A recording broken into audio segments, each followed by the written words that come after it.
Carolina Insider is presented by Wells Fargo, official sponsor of Carolina Athletics.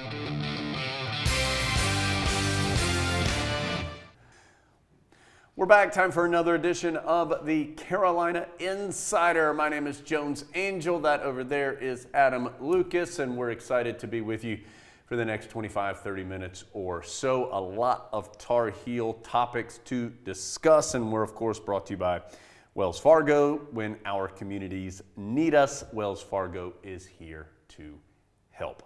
So we have Bubba Cunningham, the AD at Carolina, joining us in just a little bit. Give us an update on a wide variety of topics. Of course, Adam, we have the social drive coming up, but let's start with football. And a wild win for sure this past Saturday for Carolina in Kenan Stadium, down 21 points with a little less than 7 minutes to play, and yet the Heels come back and win it against Wake Forest. Just a crazy game and big-time win for the Tar Heels. If you felt like it was a record-breaking or record-tying game, you were right in lots of different ways.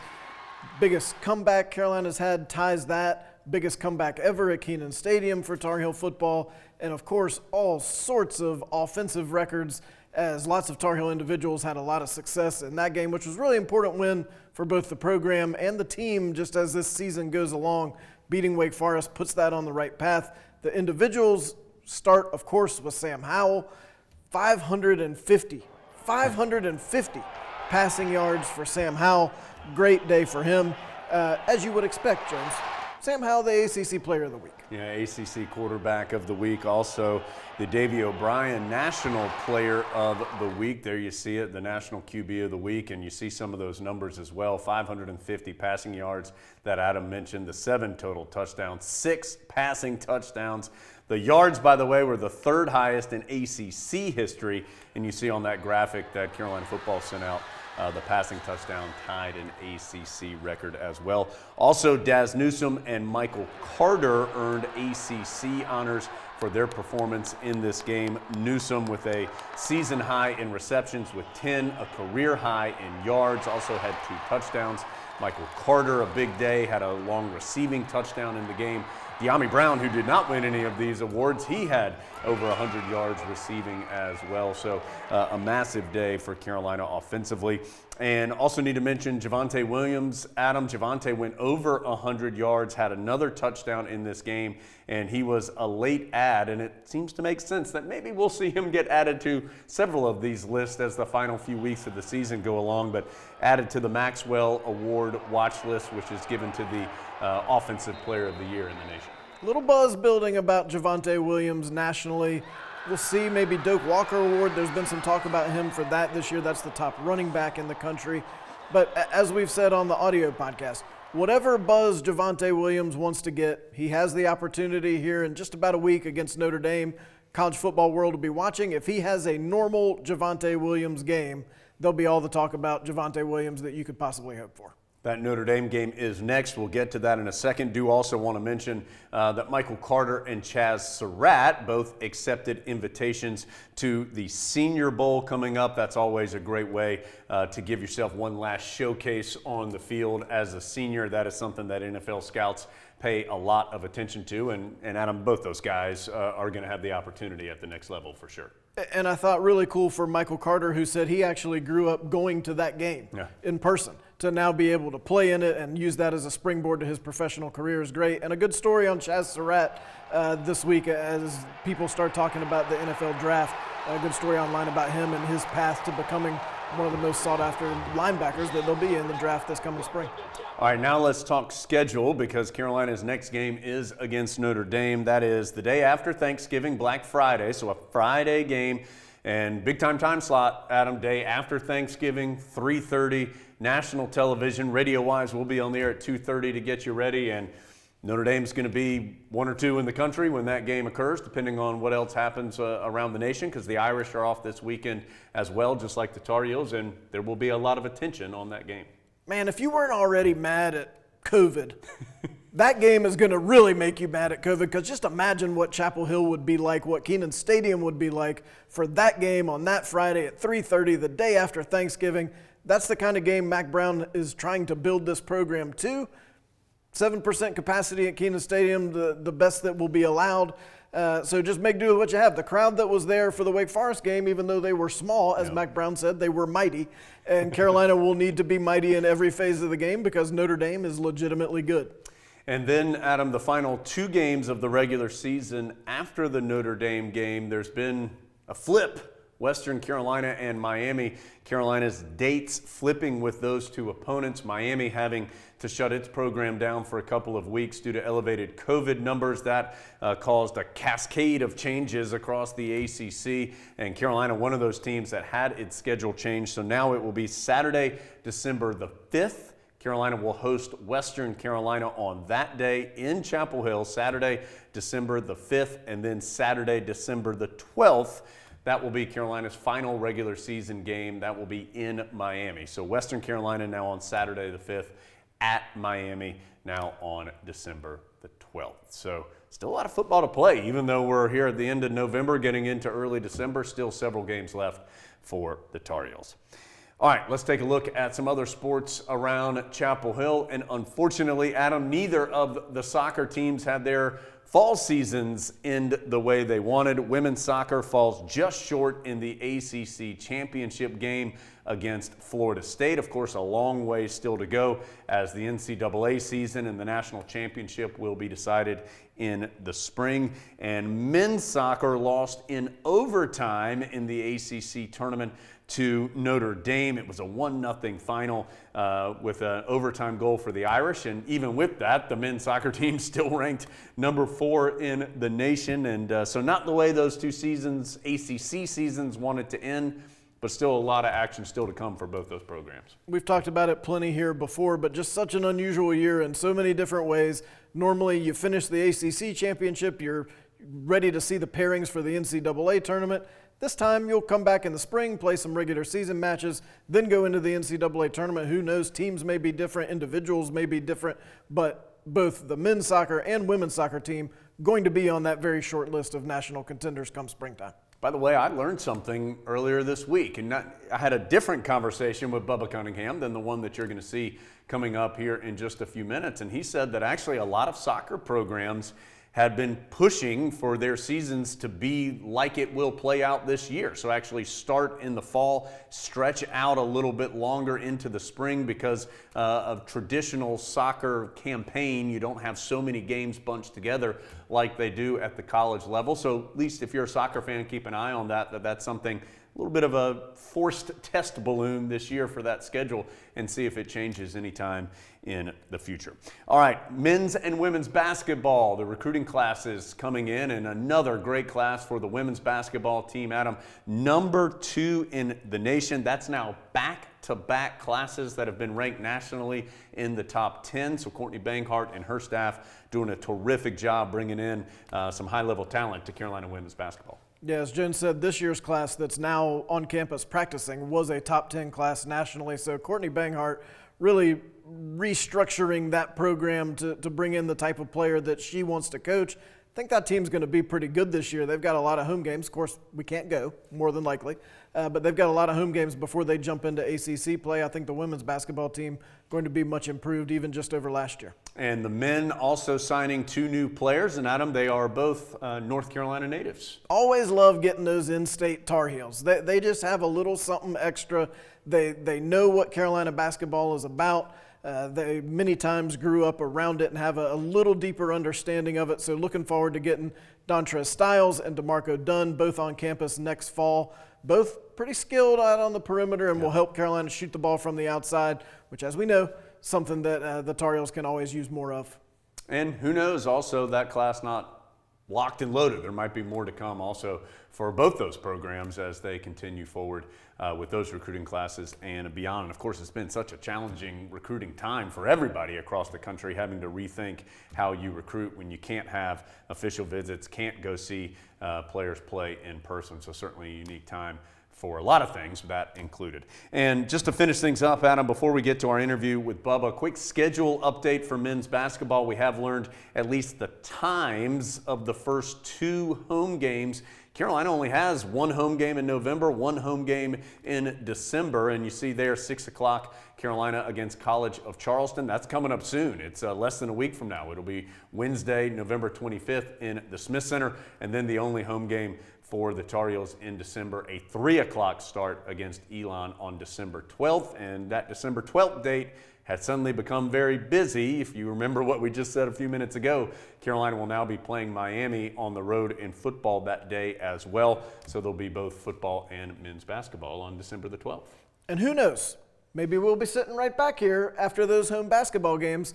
Keep an eye on GoHeels.com and all your normal social media channels to find out more about that as it gets a little closer. All right, we still have a lot to do on the show. Our social drive coming up in a few, but first, Adam and I had the chance to catch up with Tar Heel AD Bubba Cunningham just to give us an update on everything that's been going on over the last few weeks. We'll go to that social drive after that here on the Carolina Insider. During these crazy last couple of months, we have tried to keep you as up-to-date as possible with regular check-ins with Carolina Athletic Director Bubba Cunningham, and it is time for another. So excited to be joined by Bubba today. So, Bubba, let me just give you the general, how things going? What's going on? I know a lot on your plate right now. Oh, things are going really well. It's kind of a strange time, if you will. You know, volleyball is done, soccer's now done, football has 3 more games to go, cross country's done, and we're in finals week. When was the last time we were in finals week before football was done? So right. it just, the rhythm of the whole year has been very disrupted. But I think our coaches and our kids have done a fabulous job staying connected and staying on task. But they need a break. You know, I think the semester is winding down and everybody's tired. And so it'll be good for the kids to get out for a while and then come back. It seems like a lot of things happen every week. This week, the ACC football schedule moved around, which affected the Tar Heels. When something like that happens, how does it all unfold on your side to then put everything into place? Well, you'd like to say it's just smooth. You know, we've already planned for that. No chance. That didn't. We have no idea what's coming. The phone rings. I got an email the other day, yesterday or day before, urgent call. And I didn't even look to see who was on it, but it was ADs. And that was the domino of Miami sitting out for 2 weeks. So 6 of us were on the call. We went through a bunch of different options of how we're going to shuffle the schedule. It impacted Louisville, Boston College, Georgia Tech, Miami, Wake Forest, and us. And so we got that done. And it was at 10 o'clock, 11 o'clock last night. Wake Forest not playing Duke. Right. So you just don't know. And when we started talking about planning for the season, we knew we were going to have disruption. We've been really fortunate. We haven't had very much in any of our sports. Unfortunately now, just right here toward the end, we're getting a couple like the rest of the country. But then you say, okay, what can we do? We want to provide these opportunities to play.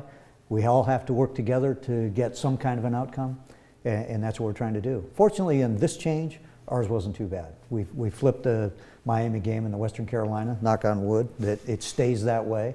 We've got 2 weeks before we play Notre Dame, and then we'll get to those last 2 games. Bubba, also a couple of pieces of basketball news, most notably the NCAA tournament stating that the plan was to have the entire event at one central location. I'd be interested in your thoughts on that information.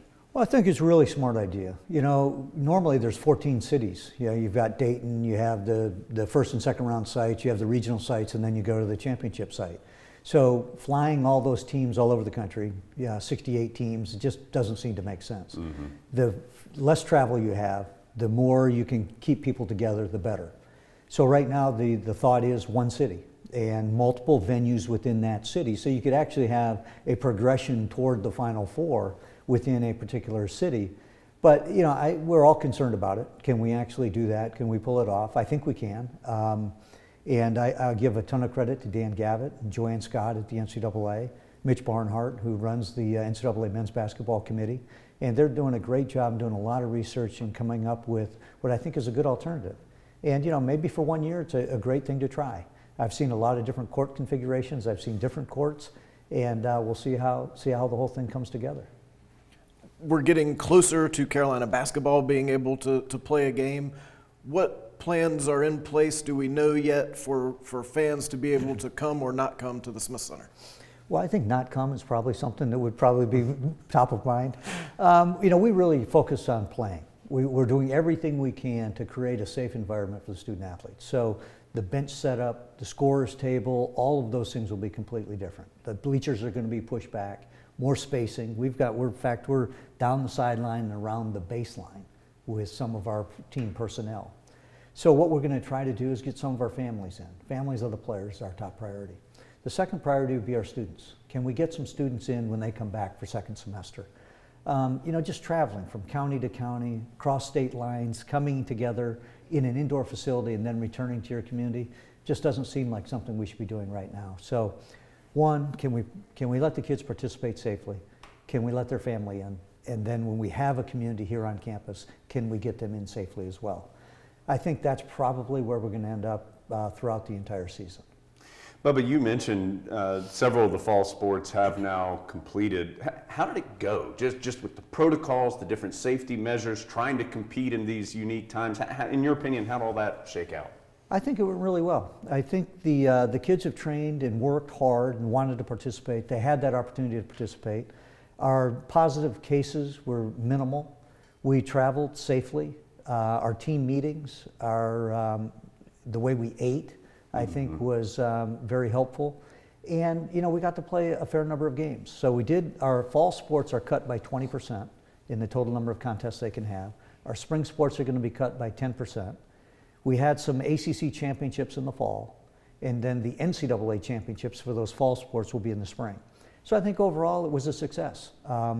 Those are the experiences that we're trying to have as a campus community. I mean, going to school online is really not what people that come to Carolina want to do. Right. There is a sense of community. There is Chapel Hill. You want to do that. The sports, the pit, all the things that you experience on campus, we're trying to replicate in the safest way possible. So overall, I think it went really well. You mentioned at the very beginning the unusual schedule where the fall semester is going to be over by Thanksgiving. For student athletes who are not playing basketball, I guess, who are going to go home for a month or more, what do you tell them before they leave in order for them to come back and everyone feel comfortable that, okay, we are going to get to play all these sports in the rest of the winter and spring that we hope to? Well, just like we did this fall, we'll have a roadmap for our student athletes, just like the university has a way to bring people back to campus. You can't just say, all of a sudden, okay, 30,000 people, come on back, let's see how it goes.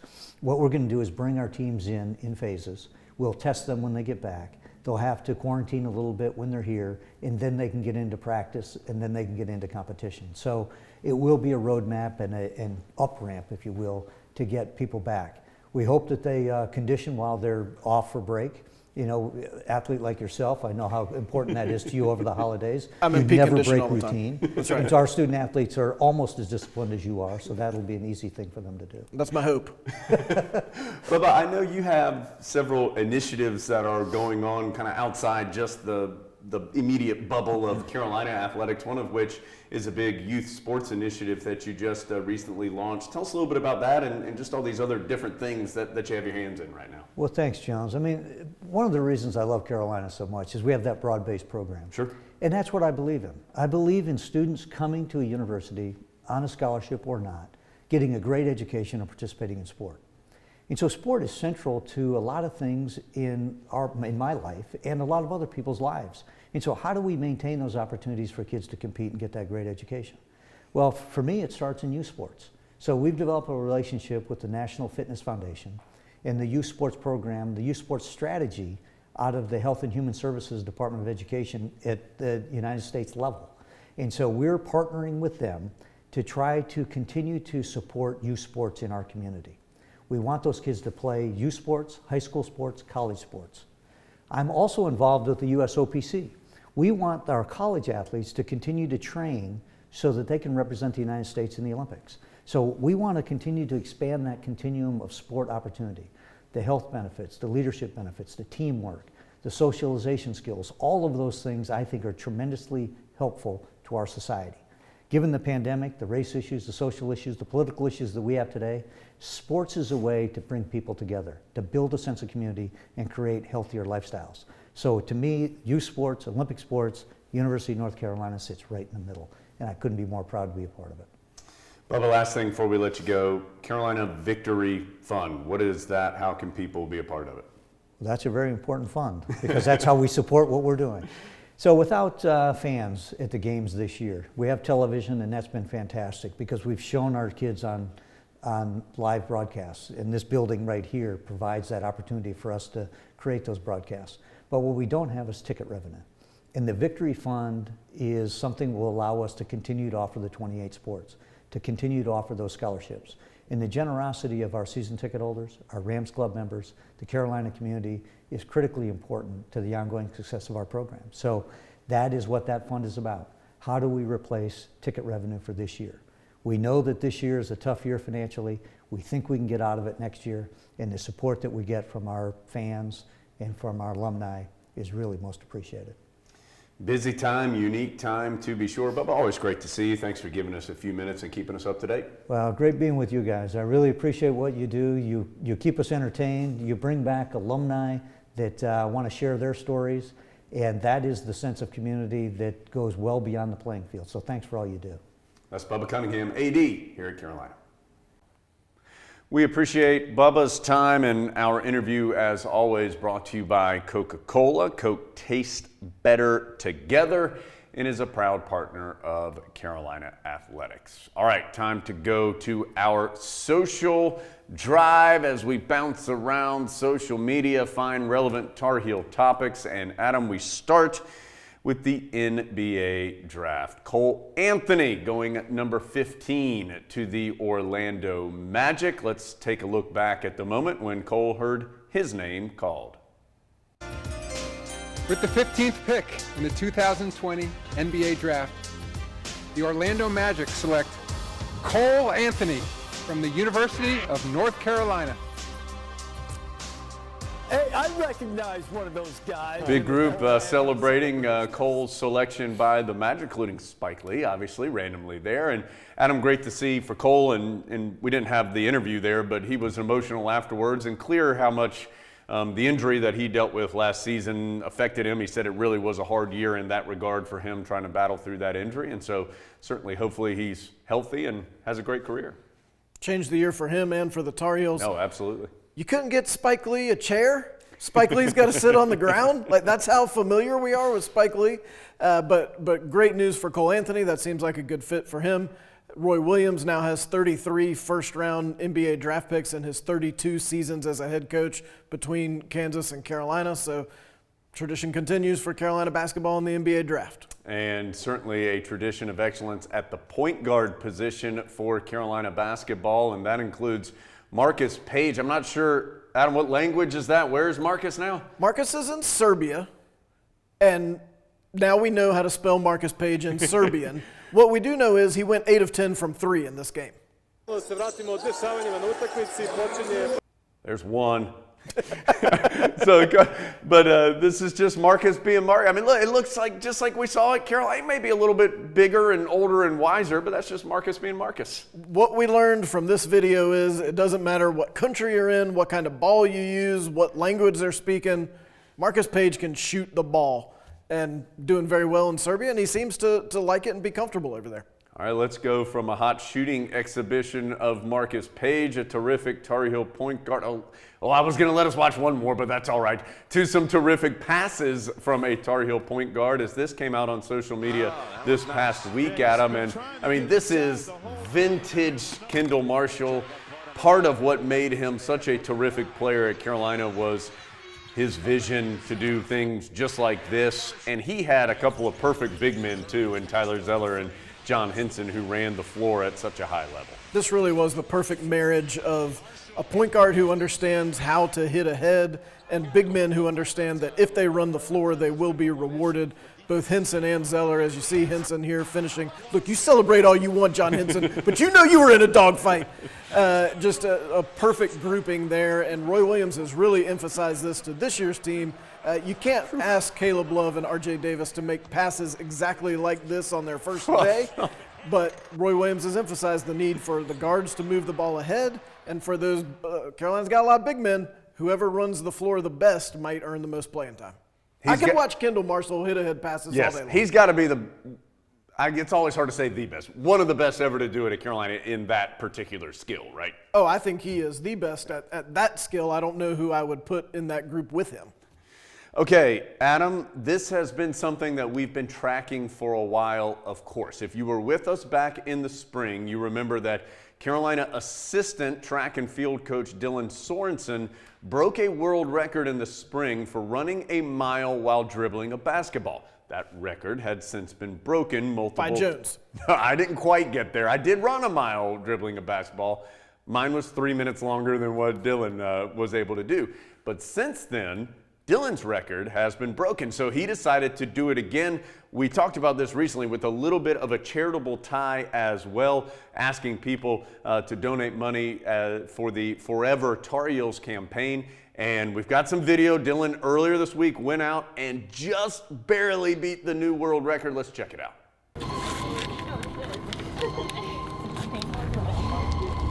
Set, go!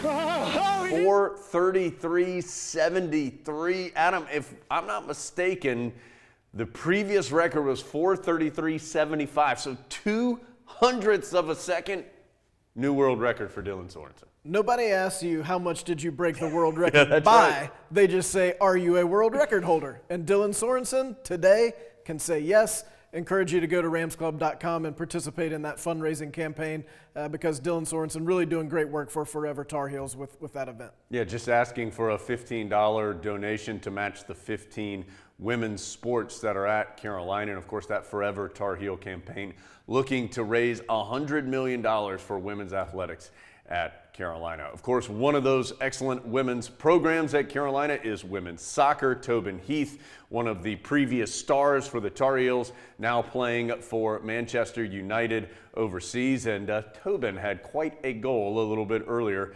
that we were able to capture. Better opportunity than they first thought. She scored here.